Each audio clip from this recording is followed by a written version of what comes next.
એ 500 રૂપિયા લાવો તો શું કરવા તાર 500 રૂપિયા? મારે પાર્લર માં જવું છે પણ હવે તો આપણે દેહમાં જઈને વી આવ્યા, હવે તારે પાર્લર માં જઈને શું કરવું છે? એટલે તો જવું છે. આ દેહ માં જઈને હાવ કાળી થઈ ગઈ છે. મારે જવું ફેશિયલ કરાવવા. લા પણ 2-3 દી હરખાની ઢળી ના જે એટલે તોરી થઈ જાય. ઈ બે ત્રણ દી કાઈ નહીં હો. મને 500 રૂપિયા આપો, મારે આજ જ જવું છે. હાલો તને 500 રૂપિયા આપું, પણ તારે એક મારું કામ કરવું પડશે. હા ઈ મને ખબર છે. તમારે ચેલેન્જ તો બે ને જ હોય. હાલો ચાલ અહીં તને શું દેખાય છે? કેટલા લખાય? 10. 10.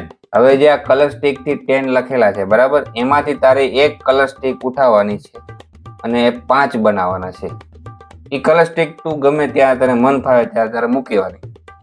ઇંગ્લિશમાં કે ગુજરાતીમાં? એ તને જે મજા આવે ઈ બરાબર. અને એમાં જો તું સફળ થઈ ગઈ તો આ તારા ધોરા થવાના 500 રૂપિયા. મારે આ વખતે તો મારે લેવાના જ છે. આ ચેલેન્જ તમે એકદમ હેલી રાખી. હા તો ચાલો બનાવો.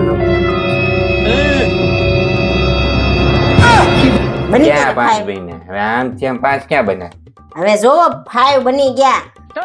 એટલે ભાઈ તમને ત્યાંથી 5 દેખાય છે, મને તો અહીંથી કઈક આમાં ઓલું શું કહેવાય ભૂલિયા જેવું લાગે છે. અહીંથી ગમે એમ દેખાય પણ તમે ગમે ચારે બાજુ જઈને જોઈ લો. 5 બની ગયા. 500 રૂપિયા મારા. બ્યુટી પાર્લર જાના હોય.